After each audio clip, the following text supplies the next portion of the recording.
नमस्कार दोस्तों, SSC GD 2019-21 answer question series का ये हमारा अगला लेक्चर है और ये सभी प्रतियोगी परीक्षाओं के लिए, भारत के सभी वनडे एग्ज़ाम के लिए मोस्ट इम्पोर्टेंट फैक्ट इसमें हमारे द्वारा शामिल किए जाते हैं।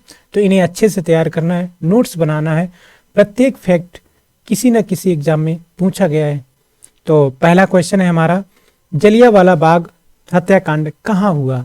तो इस कॉन्सेप्ट को हम समझ लेते हैं ताकि फैक्ट याद रखना थोड़ा सा आसान हो जाए।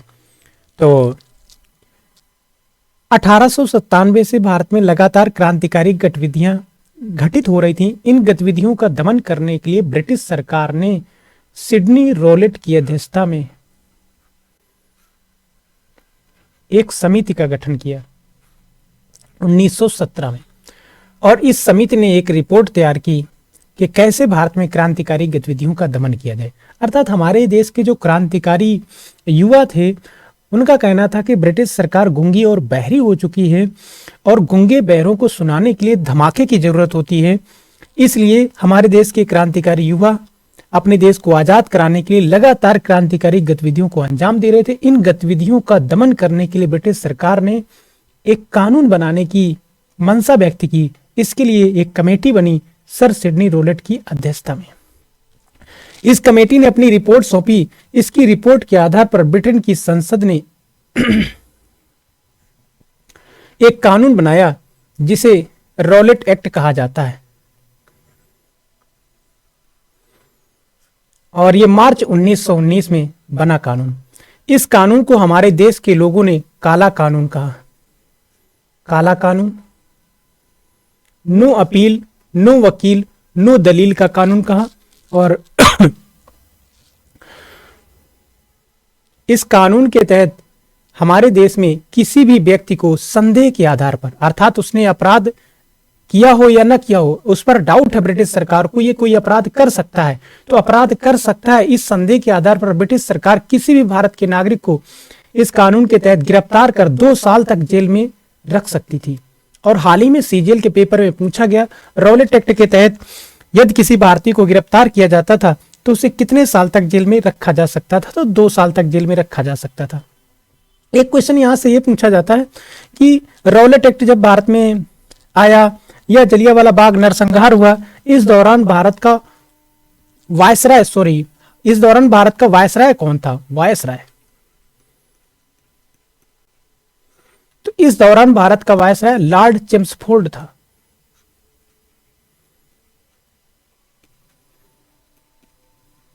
तो रॉलेट एक्ट के दौरान इसका कार्यकाल क्या था?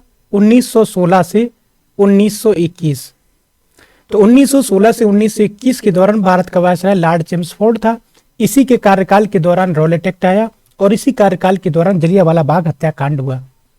और जलियांवाला बाग हत्याकांड, इसके तहत ये जो रॉलेट एक्ट है इसके तहत पंजाब के 2 लोकप्रिय नेताओं को गिरफ्तार किया गया। सैफुद्दीन किचलू, गिरफ्तारियां शुरू हो गई इस कानून के तहत। सैफुद्दीन किचलू और सत्यपाल मलिक,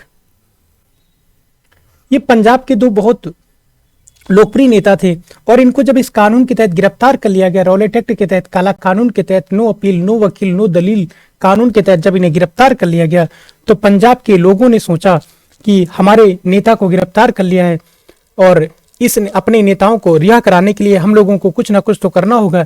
इसके लिए एक प्लान तैयार किया गया कि 13 अप्रैल 1919 को अमृतसर के जलियांवाला बाग में 13 अप्रैल 1919 को सभी लोग एकत्र होंगे। अर्थात इस दिन हजारों की तादाद में लोग जलियांवाला बाग में एकत्र हुए और उन्होंने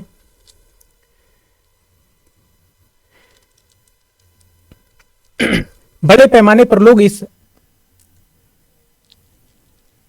जलियांवाला बाग में एकत्र हुए। और इसी दौरान जो पंजाब का गवर्नर, लेफ्टिनेंट गवर्नर, उसका नाम था माइकल ओ डायर।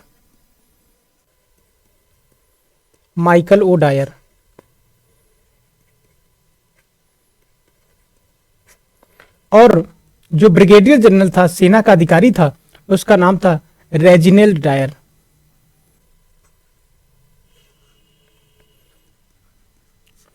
तो माइकल ओडायर ने, पंजाब के गवर्नर माइकल ओडायर ने इस बात की सूचना ब्रिगेडियर जनरल रेजिनेल्ड डायर को, दोनों के नाम के साथ डायर जुड़ा है, ये एक ही इंसान नहीं है, ये अलग अलग है। एक पंजाब का लेफ्टिनेंट गवर्नर है, एक सेना का सबसे बड़ा अधिकारी है ब्रिगेडियर जनरल रेजिनेल्ड डायर।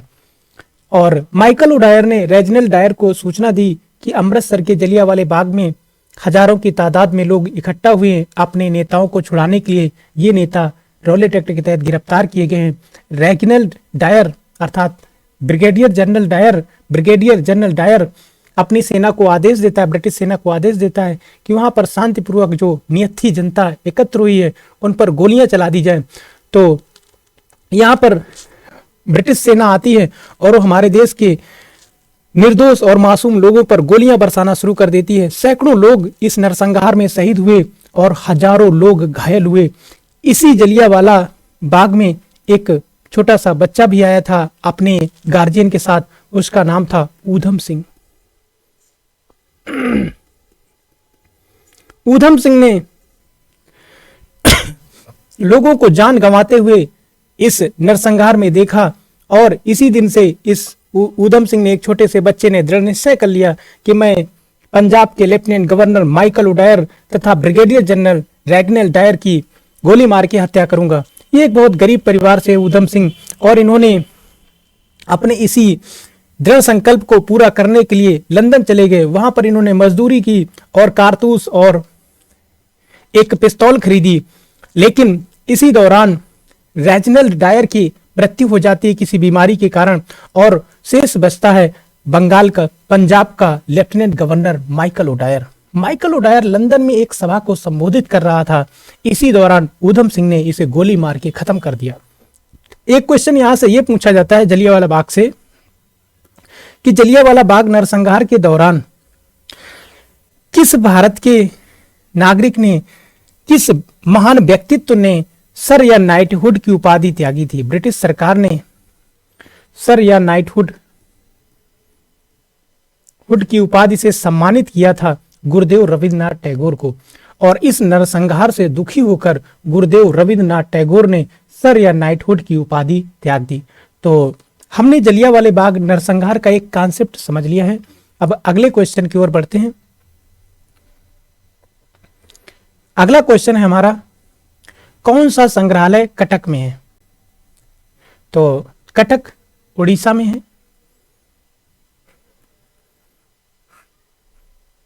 तो इसमें जो पहला ऑप्शन है वो सलार जंग संग्रहालय। सलार जंग संग्रहालय हैदराबाद में है।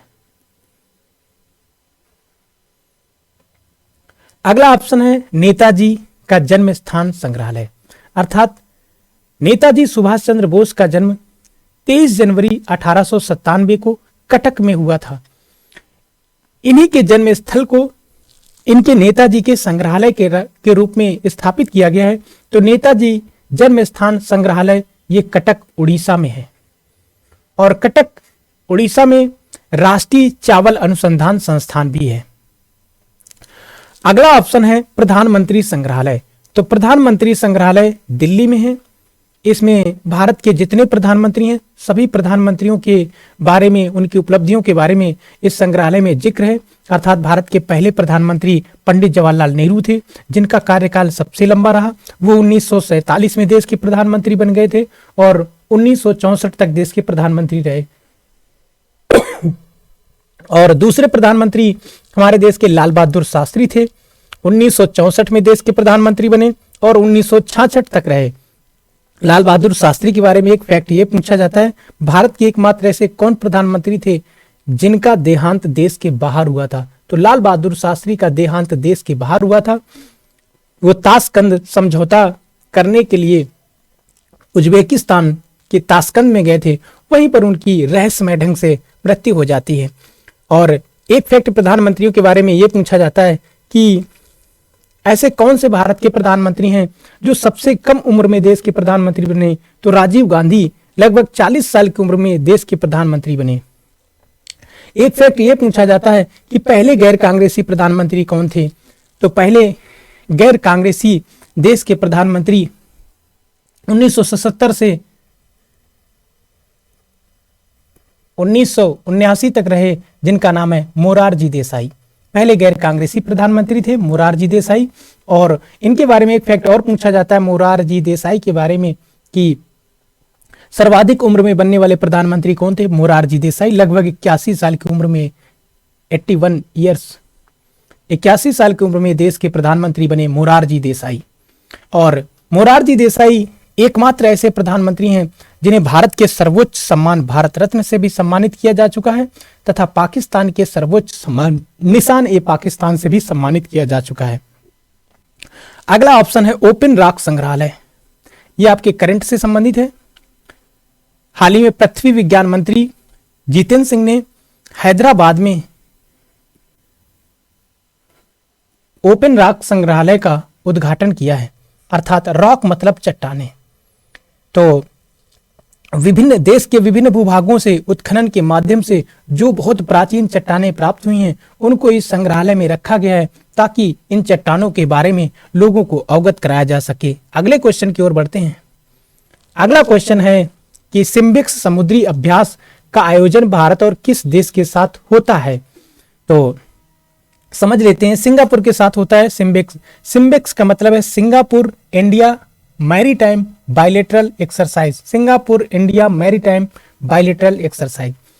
तो इसका आयोजन सिंगापुर के साथ होता है सिम्बिक्स।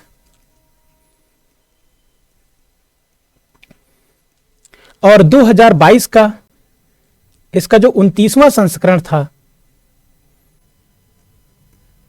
इसका आयोजन बंगाल की खाड़ी विशाखापट्टनम में किया गया है।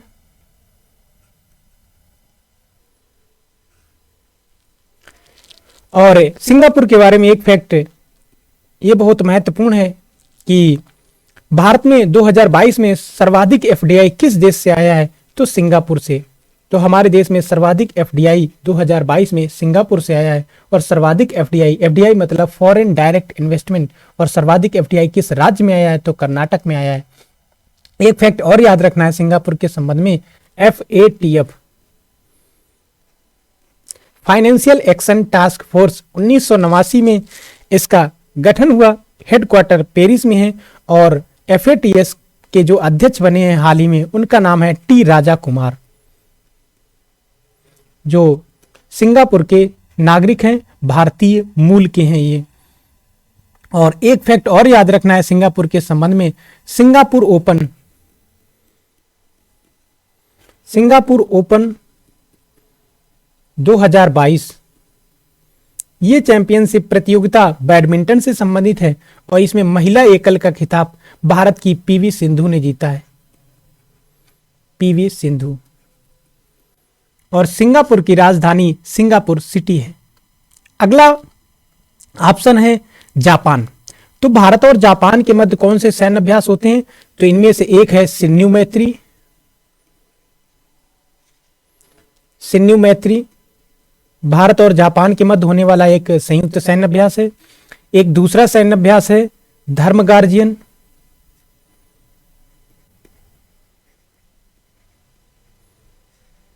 एक तीसरा महत्वपूर्ण सैन्य अभ्यास है नौसैन्य अभ्यास JIMEX. Japan India maritime exercise, जिसे भारत जापान समुद्री साझेदारी अभ्यास भी कहते हैं। यूपी पेट में यहां से क्वेश्चन पूछा गया था। तो भारत और जापान के मध्य होने वाले ये संयुक्त सैन्य अभ्यास हैं। और जापान के संबंध में कुछ अन्य फैक्ट हैं वो भी समझ लेते हैं। जापान की राजधानी टोक्यो है। और जापान के वर्तमान प्रधानमंत्री फुमियो किशिदा हैं। जापान के पूर्व प्रधानमंत्री शिंजो अबे थे, जिनकी हाल ही में हत्या कर दी गई है। और जापान के पूर्व प्रधानमंत्री शिंजो अबे को 23 जनवरी पराक्रम दिवस के अवसर पर नेताजी पुरस्कार 2022 से सम्मानित किया गया है। और 2021 में शिंजो अबे को पद्म भूषण पुरस्कार से सम्मानित किया गया था। तो ये चीजें जापान के संबंध में याद रखना है। और जापान में 2020 का ओलंपिक 2021 में हुआ। और जापान एक द्वीपीय देश है, कई द्वीपों से मिलकर बना है ये देश। इसमें से 4 प्रमुख द्वीप हैं जिनके बारे में क्वेश्चन पूछा जाता है। Hokkaido, Honshu, Shikoku Kyushu, Hokkaido, Honshu, Shikoku, Kyushu, 4 प्रमुख द्वीपों से, अर्थात द्वीप तो हजारों हैं लेकिन 4 प्रमुख द्वीप हैं जिनके नाम पूछे जाते हैं। एक फैक्ट जापान के संबंध में यह पूछा जाता है कि उगते सूरज का देश किसे कहते हैं, तो उगते सूरज का देश जापान को कहते हैं। इसे निप्पन भी कहते हैं, निप्पन उगते सूरज का देश। इसे सुकुमारों का देश कहते हैं, सुकुमारों का देश जापान को कहते हैं। एक फैक्ट यहां जापान से यह पूछा जाता है कि दुनिया का सबसे पुराना राजतंत्र आज कहां अस्तित्व में है, तो दुनिया का सबसे पुराना राजतंत्र जापान में है। लगभग 2000 साल पुराना राजतंत्र है और वर्तमान में यहां के जो राजा हैं वो नारुहितो हैं।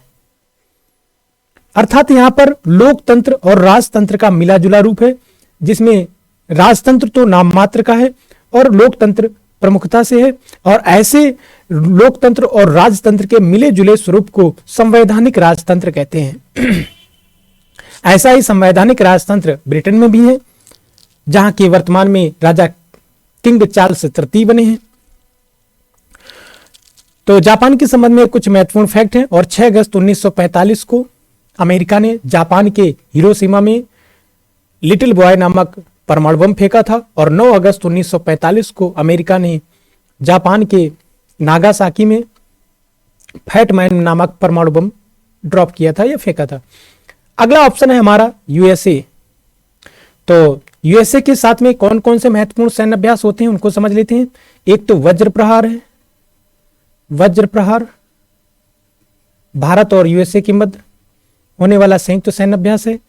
एक सैन्य अभ्यास का नाम ही युद्ध अभ्यास है, युद्ध अभ्यास भारत और यूएसए के मध्य होता है। और एक टाइगर ट्रैम्प सैन्य अभ्यास है।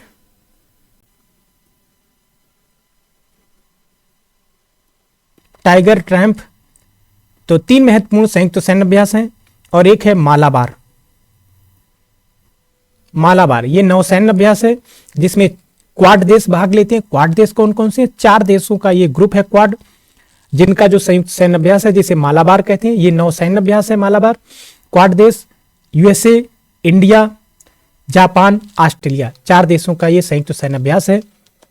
और यूएसए के वर्तमान में जो राष्ट्रपति हैं वो जो बाइडेन है और यूएसए के वर्तमान में उपराष्ट्रपति कमला हैरिस हैं।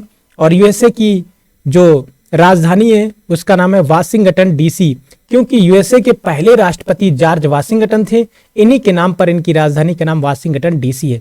वाशिंगटन डीसी के संबंध में एक फैक्ट ये पूछा जाता है कि वाशिंगटन डीसी किस नदी के तट पर है, तो ये पोटोमैक नदी के तट पर है, पोटोमैक।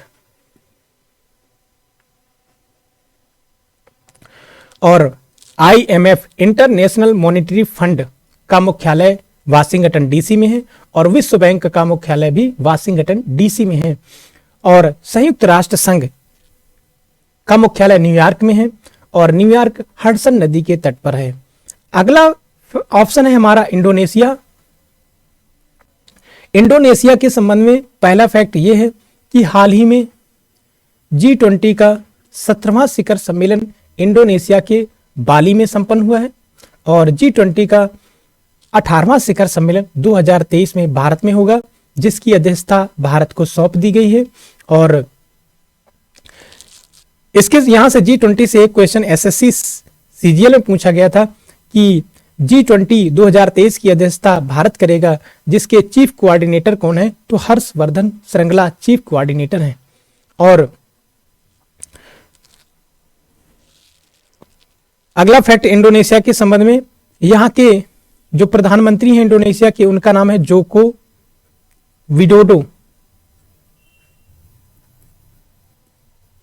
जोको विडोडो यहां के प्रधानमंत्री हैं।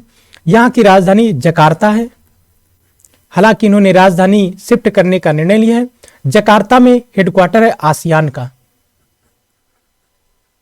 Association of south east Asian nation. ये 10 देशों का एक ग्रुप है जिसकी स्थापना 1967 में हुई थी और इसका हेडक्वार्टर जकार्ता में है। इंडोनेशिया की राजधानी जो इंडोनेशिया की राजधानी जकार्ता है। इंडोनेशिया की करेंसी से एक क्वेश्चन पूछा जाता है। इनकी करेंसी को भी रुपया कहा जाता है, अर्थात ये लोग भी अपनी करेंसी को रुपया कहते हैं। और सबसे रोचक पॉइंट ये है कि इंडोनेशिया की करेंसी में भगवान गणेश का चित्र अंकित है, अर्थात भगवान गणेश की छवि उसमें अंकित है इंडोनेशिया की करेंसी में। और दुनिया का सबसे बड़ा मुस्लिम कंट्री इंडोनेशिया है और लगभग 12 से 13 हजार द्वीपों का यह समूह है इंडोनेशिया। और एक फैक्ट इंडोनेशिया से यह भी याद रखना होगा, थॉमस कप,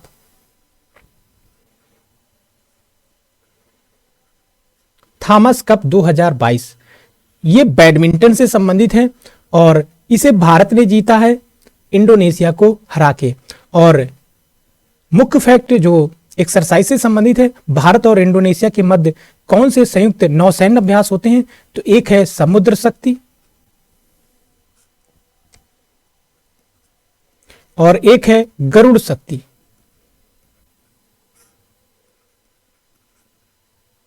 भारत और इंडोनेशिया के मध्य होने वाले संयुक्त सैन्य अभ्यास है। अगले क्वेश्चन की ओर बढ़ते हैं। अगला क्वेश्चन है, गांधी जी का कौन सा सत्याग्रह नील किसानों से जुड़ा है?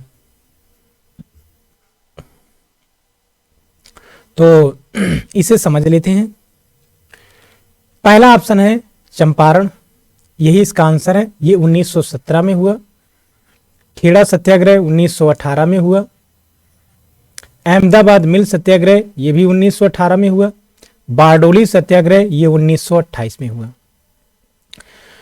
चंपारण ये बिहार का एक जिला है और यहां पर अंग्रेज बागान मालिकों ने अर्थात अंग्रेजों ने चंपारण के किसानों को नील की खेती करने के लिए बाध्यकारी एक समझौता किया था। बाध्यकारी समझौता था, मजबूरी में किसानों को यह समझौता करना पड़ा। इसके तहत यहां चंपारण के किसानों को अपनी कुल जमीन के 3/20 भूभाग पर नील की खेती करना होता था। नील जिससे कपड़े रंगे जाते हैं, तो इसी पद्धति को 3/20 भूभाग पर नील की खेती करना होता था, जिसके कारण इसे तिनकठिया पद्धति भी कहते थे। तिनकठिया कई बार पेपर में पूछा गया है, तिनकठिया क्या है? 3/20 भूभाग पर नील की खेती करना ही तिनकठिया है। और ये अंग्रेजों ने भारतीय किसानों से अर्थात चंपारण के किसानों से एक बाध्यकारी समझौता किया था। इसके तहत चंपारण के किसान नील की खेती अपने 3/20 भूभाग पर कर रहे थे मजबूरी में। और इसी दौरान जर्मनी में केमिकल वाले नील का आविष्कार हो जाता है, जिसके कारण भारत में जो खेतों में नील का उत्पादन हो रहा था, इसकी मांग बहुत कम हो गई और कीमत बहुत घट गई, जिसके कारण भारतीय जो चंपारण के किसान थे, भारत के जो किसान थे चंपारण के, ये इस समझौते से मुक्त होना चाहते थे, लेकिन ब्रिटिश अधिकारी थे ये इन्हें मुक्त नहीं कर रहे थे। तो इस समस्या से गांधी जी को पंडित राजकुमार शुक्ल ने अवगत कराया। ये चंपारण के स्थानीय नेता थे, राजकुमार शुक्ल। इनका नाम भी पूछा जाता है पेपर में। तो इन्होंने महात्मा गांधी को चंपारण के किसानों की समस्याओं से अवगत कराया। महात्मा गांधी ने निर्णय लिया कि वो चंपारण के किसानों के समर्थन में एक आंदोलन शुरू करेंगे और महात्मा गांधी ने 1917 में चंपारण सत्याग्रह का आयोजन किया, अर्थात चंपारण सत्याग्रह नामक आंदोलन शुरू किया। यह किसानों का आंदोलन था और अंततः अंग्रेजों को गांधी जी के सामने झुकना पड़ा और उन्होंने ये जो बाध्यकारी समझौता था इसे वापस ले लिया। और यहाँ के किसान जो नील किसान थे, नील की खेती करने वाले किसान थे, वो इस समझौता से मुक्त हो गए। ये महात्मा गांधी का भारत में पहला सफल किसान आंदोलन था। अगला ऑप्शन है खेड़ा सत्याग्रह। खेड़ा गुजरात में है। तो 1918 के दौरान खेड़ा में एक प्राकृतिक आपदा के कारण फसल नष्ट हो गई, लगभग पूरी फसल नष्ट हो गई किसानों की। और लेकिन अंग्रेजों ने क्या किया कि लगान वसूलना बंद नहीं किया। लगान उसी मात्रा में वसूला जा रहा था जबकि खेतों में उत्पादन ना के बराबर था, क्योंकि ओलावृष्टि के कारण किसानों की फसलें नष्ट हो गई थीं। इस दौरान किसान परेशान थे। इस समस्या से जब गांधी जी को अवगत कराया गया तो गांधी जी ने खेड़ा के किसानों के समर्थन में आंदोलन करना शुरू कर दिया और अंततः ब्रिटिश सरकार को अपना ये निर्णय वापस लेना पड़ा। अर्थात ब्रिटिश सरकार ने कहा कि जिन किसानों की फसलें नष्ट हो गई हैं उनसे लगान बहुत कम लिया जाएगा या नहीं लिया जाएगा। हालांकि ये आंदोलन पूर्ण रूप से सफल नहीं रहा, क्योंकि बड़े किसानों ने चुपचाप गांधी जी से बच के गांधी जी से चुपचाप अंग्रेजों को लगान सौंप दिया था। यह भी एक किसान आंदोलन था।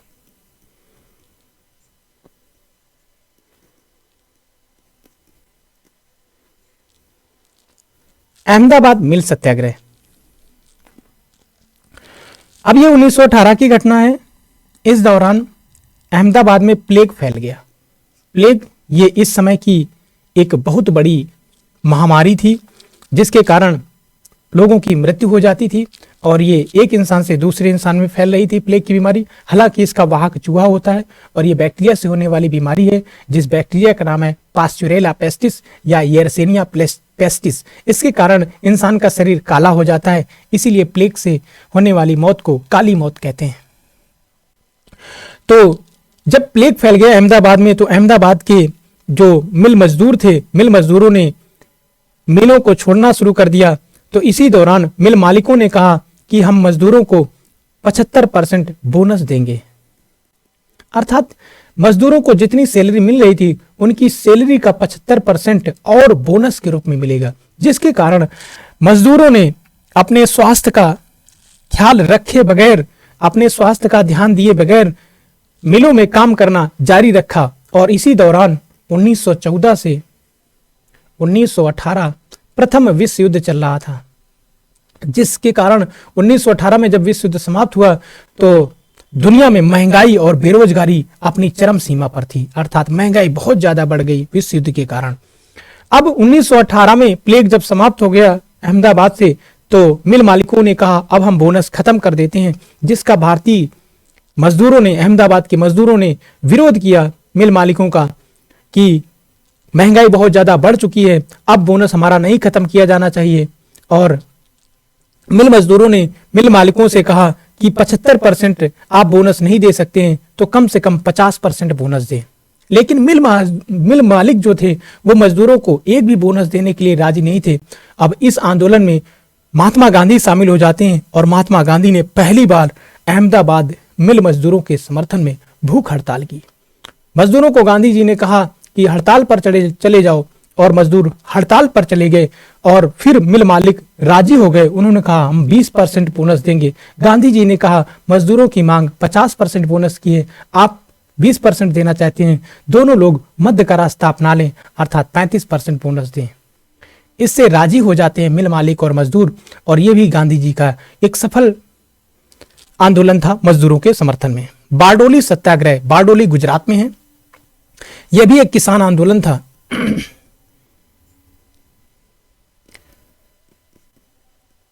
और इस आंदोलन का नेतृत्व सरदार वल्लभ भाई पटेल ने किया। और इस आंदोलन का कारण क्या था, इसे समझ लेते हैं। अंग्रेजों ने बारडोली में किसानों से जो टैक्स लिया जा रहा था, अंग्रेजों ने क्या किया, उस टैक्स में 22% की वृद्धि कर दी। अर्थात किसानों से जो लगान वसूला जा रहा था उस लगान में एकदम से 22% की वृद्धि कर दी अंग्रेजों ने, जिसके कारण इतना ज्यादा बढ़ा हुआ लगान भारतीय किसान देने में समर्थ नहीं थे। और ऐसी समस्या जब किसानों के समक्ष आई तो उन किसानों ने इस समस्या से सरदार पटेल को अवगत कराया। सरदार पटेल ने बारडोली के किसानों के समर्थन में एक आंदोलन शुरू कर दिया और अंततः ब्रिटिश सरकार को सरदार पटेल के इस किसान आंदोलन के सामने झुकना पड़ा और ब्रिटिश सरकार ने कहा ठीक है, हम 22% की वृद्धि नहीं करेंगे, और उन्होंने लगभग 6% की वृद्धि की। और इस आधार पर यह भी एक सफल किसान आंदोलन था।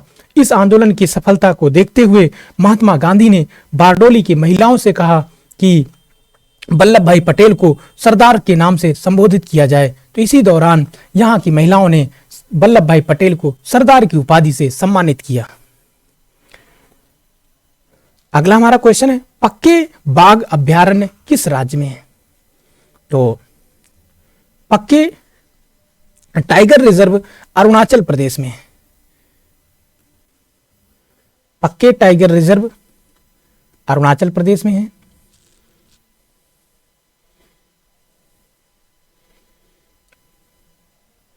यहां पर एक नेशनल पार्क है, वो भी बहुत पेपर में पूछा जाता है, Namdapha national park. Namdapha national park Arunachal Pradesh में है। एक और नेशनल पार्क बहुत पूछा जाता है, Mouling national park. Mouling national park Arunachal Pradesh में है। अरुणाचल प्रदेश के संबंध में एक फैक्ट ये पूछा जाता है कि बुमला या बोमडिला दर्रा, बोमडिला दर्रा अरुणाचल प्रदेश में है। एक और महत्वपूर्ण दर्रा है अरुणाचल प्रदेश का, यांग याप दर्रा। यांग याप दर्रा ये भी अरुणाचल प्रदेश में है और इसी दर्रा से ब्रह्मपुत्र नदी भारत में प्रवेश करती है, जिसे तिब्बत में यारलुंग सांगपो कहते हैं और अरुणाचल प्रदेश में ब्रह्मपुत्र नदी को दिहांग या सियांग कहते हैं और यह नदी यांग याप दर्रा से भारत में प्रवेश करती है। और अरुणाचल प्रदेश का प्राचीन नाम नेफा था, यह भी पेपर में पूछा जाता है, नेफा, नॉर्थ ईस्ट फ्रंटियर एजेंसी। और हाल ही में भारत सरकार ने निर्णय लिया है कि अरुणाचल प्रदेश में सीमा के समानांतर अरुणाचल फ्रंटियर हाईवे का निर्माण किया जाएगा, ऐसा निर्णय है भारत सरकार का। और एक फैक्ट अरुणाचल प्रदेश से यह पूछा जाता है कि भारत में सबसे कम जनघनत्व वाला राज्य कौन सा है? अरुणाचल प्रदेश, सबसे कम जनघनत्व।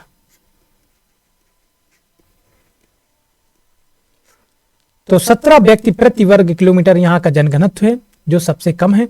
और यहां के जो वर्तमान में मुख्यमंत्री हैं वो प्रेमा खांडू हैं और यहां के राज्यपाल बीडी मिश्रा हैं।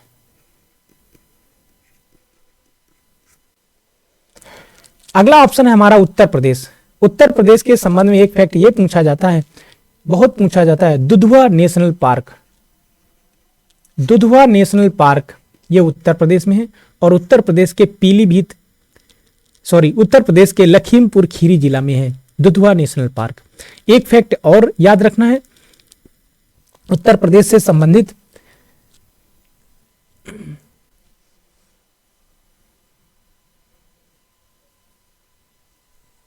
वो टाइगर रिजर्व से है जिसका नाम है Pilibhit tiger reserve. Pilibhit tiger reserve.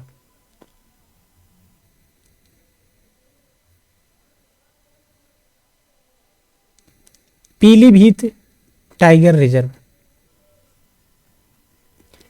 यह भी उत्तर प्रदेश के पीलीभीत में है। दुधवा नेशनल पार्क है उत्तर प्रदेश में। और हाल ही में उत्तर प्रदेश का एक टाइगर रिजर्व बहुत चर्चा का विषय बना, जिसका नाम है रानीपुर टाइगर रिजर्व। तो रानीपुर टाइगर रिजर्व बुंदेलखंड क्षेत्र के चित्रकूट जिला में है। तो रानीपुर टाइगर रिजर्व को भारत का 53वां टाइगर रिजर्व का दर्जा दिया गया है। यह भी फैक्ट याद रखना। उत्तर प्रदेश के मुख्यमंत्री योगी आदित्यनाथ हैं और यहां की राज्यपाल आनंदीबेन पटेल हैं। अगले ऑप्शन की ओर बढ़ते हैं। तमिलनाडु। तो यहां का एक टाइगर रिजर्व है जिसका नाम है Sathyamangalam tiger reserve. Sathyamangalam tiger reserve ये तमिलनाडु में है और 2022 का T+2 award Sathyamangalam tiger reserve को दिया गया है। 2021 का T+2 अवार्ड उत्तर प्रदेश के पीलीभीत टाइगर रिजर्व को दिया गया था। यहां पर डुगोंग कंजर्वेशन सेंटर भी है। डुगोंग को समुद्री गाय भी कहते हैं।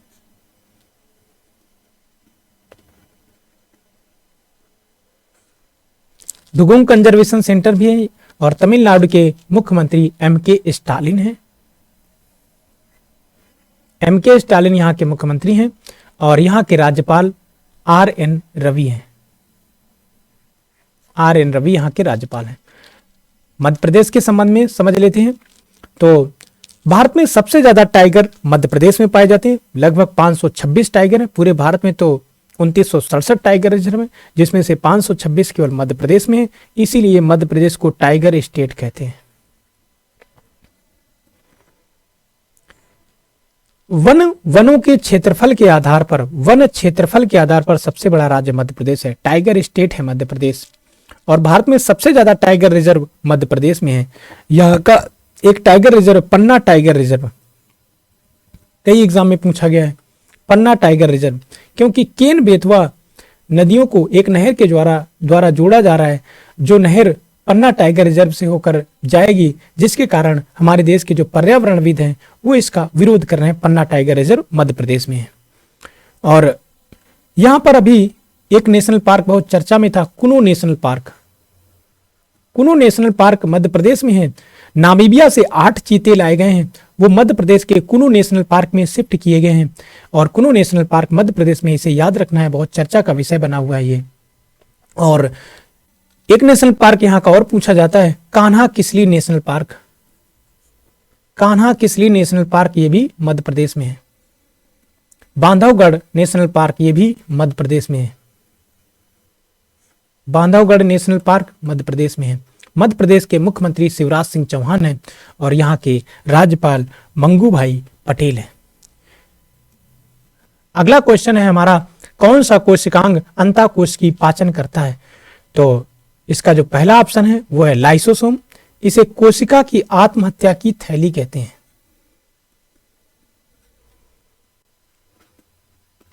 इसे कोशिका का एटम बम भी कहते हैं। राइबोसोम, इसे कोशिका की प्रोटीन की फैक्ट्री कहते हैं।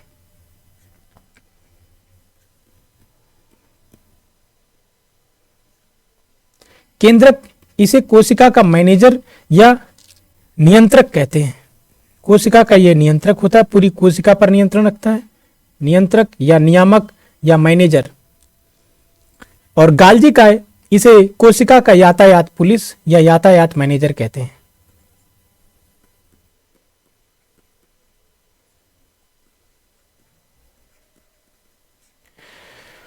प्रत्येक जीव का शरीर कोशिकाओं से बना हुआ है। कुछ जीव इस दुनिया में एक कोश की हैं, अर्थात उनका शरीर एक कोशिका से बना है। कुछ जीव बहुकोश की हैं, जिनका शरीर अनेक कोशिकाओं से बना हुआ है।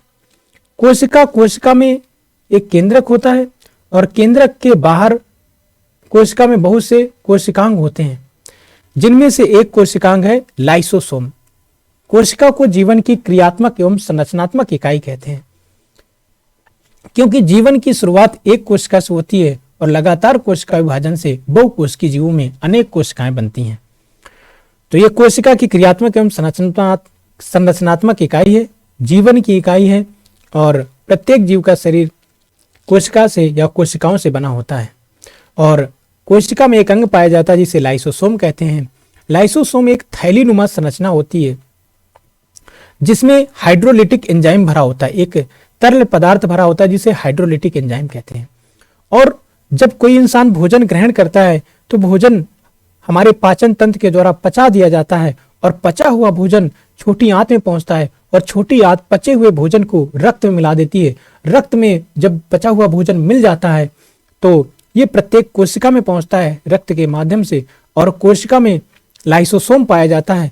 अब ये लाइसोसोम इस खाद्य पदार्थ को, पचे हुए भोजन को पुनः इसका पाचन करता है। पुनः पाचन कैसे करता है? क्योंकि ये थैलीनुमा संरचना होती है, इसमें हाइड्रोलिटिक एंजाइम पाया जाता है और ये खाद्य पदार्थ में हाइड्रोलिटिक एंजाइम स्रावित कर देता है, जिससे खाद्य पदार्थ और सरल अणुओं में टूट जाता है और इसे अंतःकोश की पाचन कहते हैं। और ये खाद्य पदार्थ जब कोशिका के अंदर इसका और पाचन हो जाता है, फिर ये माइटोकांड्रिया के पास जाता है। माइटोकांड्रिया को कोशिका का पावर हाउस कहते हैं और माइटोकांड्रिया में इस खाद्य पदार्थ अर्थात ग्लूकोज का ऑक्सीकरण होता है और एटीपी के रूप में ऊर्जा मुक्त होती है। अगला ऑप्शन है राइबोसोम। हमारे शरीर में विभिन्न प्रकार की जैव रासायनिक क्रियाएं संपन्न होती हैं। इनके लिए जैव रासायनिक क्रियाओं को संपादित करने के लिए विभिन्न प्रकार के प्रोटीन्स, हार्मोन्स, एंजाइम्स की आवश्यकता होती है। प्रोटीन्स अर्थात हार्मोन्स और एंजाइम्स भी प्रोटीन है, तो इनका निर्माण राइबोसोम में होता है और इसीलिए राइबोसोम को कोशिका की प्रोटीन की फैक्ट्री कहते हैं। पूरी कोशिका पर नियंत्रण स्थापित करने का काम केंद्रक करता है। केंद्रक की खोज रॉबर्ट ब्राउन ने की थी। गाल्जी का है, राइबोसोम जो भी प्रोटीन बनाता है उसको उस प्रोटीन को डेस्टिनेशन पॉइंट तक, गंतव्य स्थल तक, गंतव्य बिंदु तक पहुंचाने का काम गाल्जिकाय करता है। इसीलिए इसे कोशिका की यातायात पुलिस कहते हैं। अगला ऑप्शन है हमारा C6H6 का सामान्य नाम है, तो इसका सामान्य नाम बेंजीन है, C6H6। तो ये CHSL में पूछा गया और इसका पहला ऑप्शन में है मेथेनॉल। तो मेथेनॉल का रासायनिक फार्मूला है CH3OH, मेथेनॉल। इसे मेथिल अल्कोहल भी कहते हैं।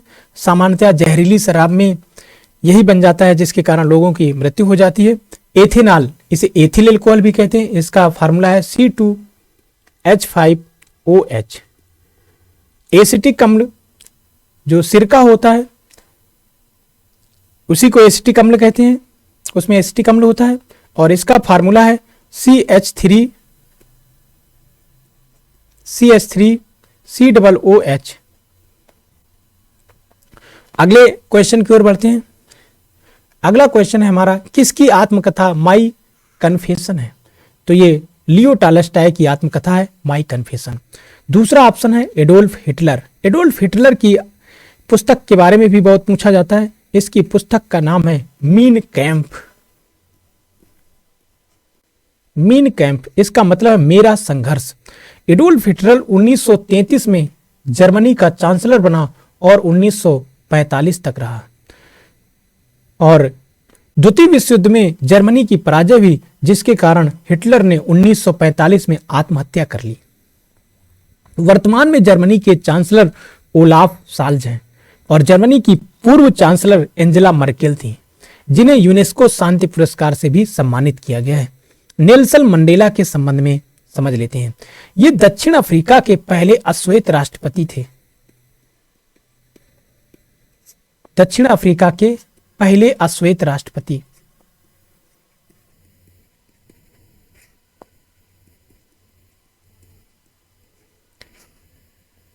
इनकी एक पुस्तक है जो पेपर में बहुत पूछी जाती है, लॉन्ग वॉक टू फ्रीडम।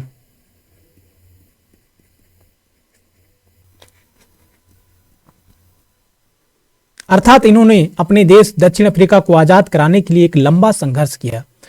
ये महात्मा गांधी को अपना राजनीतिक गुरु मानते थे, उन्हीं के पद चिन्हों में चलते थे।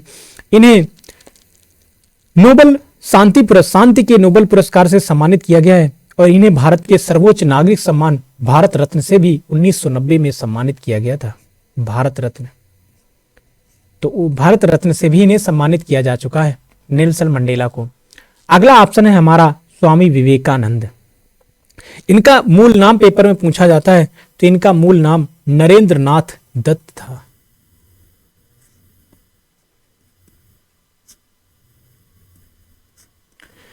बारह जनवरी को राष्ट्रीय युवा दिवस मनाया जाता है, अर्थात स्वामी विवेकानंद के जन्म दिवस को राष्ट्रीय युवा दिवस के रूप में मनाया जाता है। स्वामी विवेकानंद ने 1893 अर्थात 1893 ईस्वी में स्वामी विवेकानंद शिकागो गए, क्योंकि शिकागो में विश्व धर्म सम्मेलन का आयोजन हो रहा था। उसमें भारत का प्रतिनिधित्व स्वामी विवेकानंद ने 1893 में किया था। अगला पॉइंट, 1897 में स्वामी विवेकानंद ने अपने गुरु रामकृष्ण परमहंस के नाम पर रामकृष्ण मिशन की स्थापना की, जिसका हेडक्वार्टर कोलकाता के बेलूर में है। हाल ही में पेट का एग्जाम हुआ, यूपी पेट का एग्जाम, जिसमें क्वेश्चन पूछा गया कि द पावर्स ऑफ माइंड,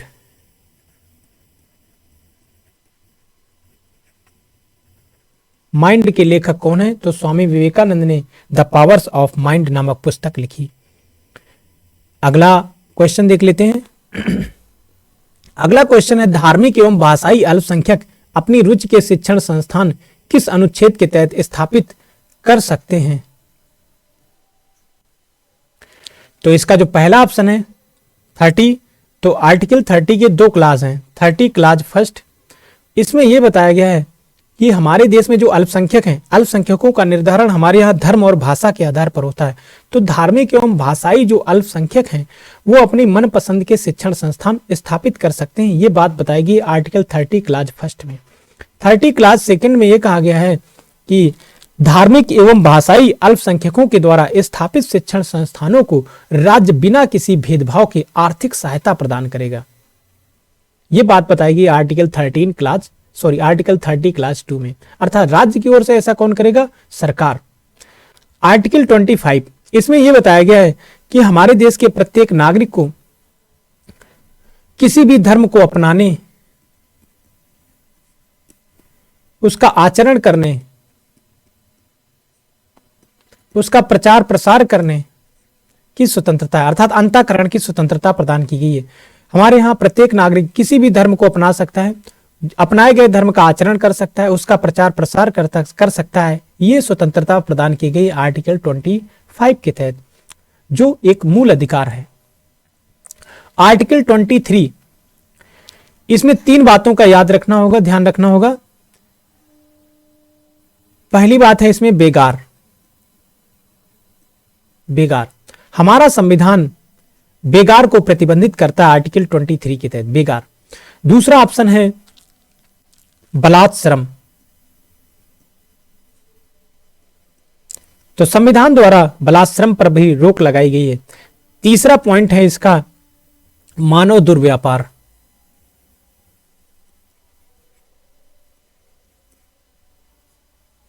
तो हमारे संविधान निर्माताओं ने आर्टिकल 23 के तहत बेगार, बलात्श्रम, मानव दुर्व्यापार को प्रतिबंधित किया है। बेगार क्या है? किसी से काम करवा लेना और पैसा न देना बेगार है। बलात्श्रम क्या है? किसी से इच्छा के विरुद्ध काम करवाना बलात्श्रम है। मानव दुर्व्यापार क्या है? मनुष्यों की खरीद और बिक्री करना मानव दुर्व्यापार है। इसको प्रतिबंधित किया गया है आर्टिकल 23 के तहत। अगला आर्टिकल है हमारे संविधान, हमारे इस क्वेश्चन का अगला ऑप्शन है आर्टिकल 18। इसमें उपाधियों का अंत किया गया है, उपाधियों का अंत। अर्थात एबोलिशन ऑफ टाइटल्स। आर्टिकल 18 में कहा गया है कि हमारे देश में किसी को कोई उपाधि नहीं दी जाएगी। अभी उपाधि क्या है? अर्थात उपाधियां अंग्रेजों के द्वारा बड़े पैमाने पर दी जाती थी। किसी को लॉर्ड की उपाधि, किसी को ड्यूक की उपाधि, किसी को सर की उपाधि, किसी को नाइटहुड की उपाधि, किसी को कैसर हिंद की उपाधि। जब किसी व्यक्ति को कोई उपाधि दे दी जाती थी या दी जाती है तो यह उपाधि उसके नाम के पहले यूज की जाती है। अर्थात उस व्यक्ति का जो नाम है उसके पहले उसकी उपाधि का प्रयोग किया जाता है, जिसके कारण समाज में उसका एक अलग स्टेटस बन जाता है और जो समाज में भेदभाव पैदा करता है। इसीलिए हमारे जो संविधान निर्माता थे वो अपने देश के समाज को और टुकड़ों में नहीं बांटना चाहते थे, समाज में भेदभाव खत्म करना चाहते थे। इसीलिए उन्होंने आर्टिकल 18 में उपाधियों का अंत कर दिया। लेकिन शिक्षा और सेना, इन 2 क्षेत्रों में उपाधियां दी जा सकती हैं, ये याद रखना होगा। शिक्षा अर्थात अगर कोई इंसान PhD कर लेता है या मेडिकल की पढ़ाई कर लेता है तो उसके नाम के पहले एक उपाधि जुड़ जाती है, डॉक्टर। तो शिक्षा के क्षेत्र में उपाधि। सेना, अगर कोई व्यक्ति कोई बड़ा सैन्य पद प्राप्त कर लेता है तो उसके नाम के पहले उस पद का नाम अर्थात वो पद उस उपाधि के रूप में प्रयोग होता है। जैसे CDS, जैसे brigadier, major general, general, colonel, ये सेना के क्षेत्र में दी जाने वाली उपाधियां हैं। तो thank you for listening and watching. आज हमने 9 क्वेश्चन कंप्लीट कर लिए विथ एक्सप्लेनेशन। इन्हें अच्छे से पढ़ना है और नोट्स बनाना है।